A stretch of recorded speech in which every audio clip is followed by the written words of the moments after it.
Let me read the lesson that Rudyard Kipling learned at the First World War after seeing Fabian Socialist and seeing the world burn to the ground with World War I. As I pass through my incarnations in every age and race, I make my proper prostrations to the gods of the marketplace. Peering through reverent fingers, I watch them flourish and fall. And the gods of the copybook headings, I noticed, outlast them all. We were living in the trees when they met us. They showed us, each in turn, that water would certainly wet us, as fire would certainly burn. But we found them lacking in uplift, vision, and breadth of mind. So we left them to teach the gorillas, while we followed the march of mankind. We moved as the spirit listed, but they never altered their pace, being neither cloud nor wind-born, like the gods of the marketplace. But they always caught up with our progress, and presently word would come that a tribe had been wiped off its ice field or the lights had gone out in Rome. With the hopes that our world is built on, they were utterly out of touch. They denied that the moon was Stilton. They denied she was even Dutch. They denied that wishes were horses. They denied that pigs had wings. So we worship the gods of the market who promised these beautiful things. When the Cambrian measures were forming, they promised perpetual peace. They swore if we gave them our weapons, that the wars of the tribes would cease. But when we disarmed, they sold us and delivered us bound to our foe. And the gods of the copybook heading said, "Stick to the devil you know." On the first feminine sandstones, we were promised the fuller life, which started by loving our neighbor and ended by loving his wife, till our women had no more children, and the men lost reason and faith. And the gods of the copybook heading said, "The wages of sin is death." In the Carboniferous epoch, we were promised abundance for all by robbing selected Peter to pay for collective Paul. But though we had plenty of money, there was nothing our money could buy. And the gods of the copybook heading said, "If you do not work, you die." Then the gods of the market tumbled, and their smooth-tongued wizards withdrew, and the hearts of the meanest were humbled, and began to believe it was true, that all is not gold that glitters, and two do make four. And the gods of the copybook headings limped up to explain it once more. As it will be in the future, it was in the birth of man. There are only 4 things certain since social progress began: that the dog returns to his vomit, and the sow returns to her mire, and the burnt fool's bandaged finger goes wobbling back to the fire.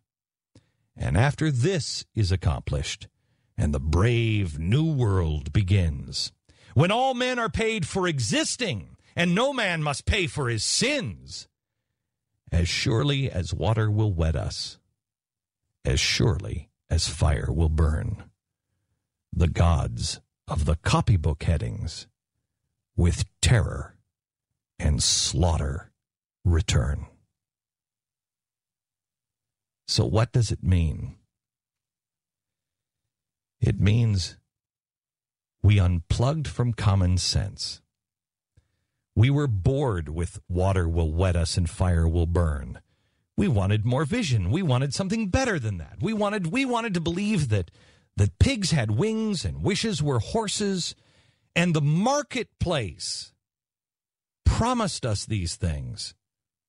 And little by little, we started giving up reason and insanity. We started giving up our weapons because we were promised that we'd be fine. And instead, that promise delivered us bound to our enemies. And we were surprised.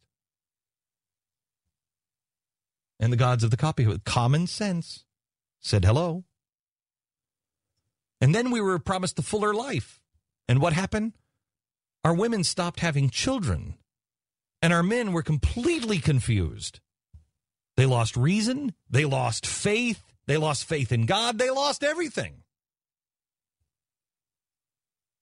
And the gods of the copybook headings, common sense, came up and said again, hello, sin will kill you. Sin will destroy you. And then we were promised everybody can have everything. And we robbed from selected Peter, let's take from the rich, to give to selected Paul, let's give it to him. And although they had plenty of money, and how many dollars do we have now? The most in the history of the United States. What's out in circulation? Do we even know? $4 trillion? When I started telling you this problem 4 years ago, it was $800 million.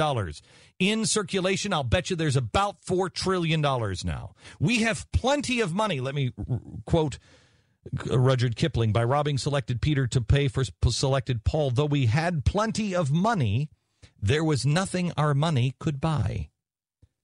He's talking here about you've made this socialist state. Oh, sure, you got plenty of money because you're printing it. But nobody wants your money. And the gods of the copybook headings came up again and said, if you don't work, you're going to die. You got to work. In the end, they come back.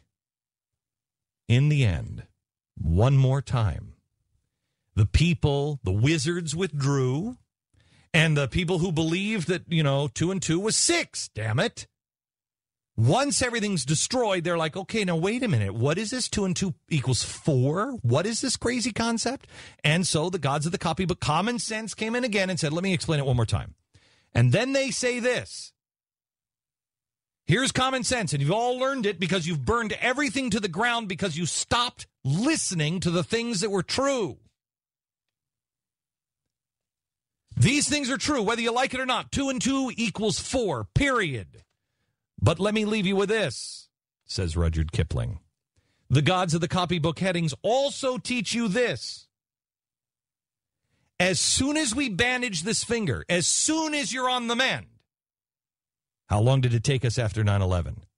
As soon as we get past this little crisis, that bandaged fool's finger is going right back in the fire. Because they'll say, fire doesn't burn. You can print money. You can do this. You can do that. You can give away your armaments because that'll lead to peace. They'll say the same damn thing. And the gods of the copybook headings, common sense, with terror and slaughter return. In other words, when you forget again, I promise you, slaughter and terror is around the corner. Because once you unplug from common sense and the truth, little pig, and start believing that you can run to your brother's house, it's the way it always ends. The pigs are eaten.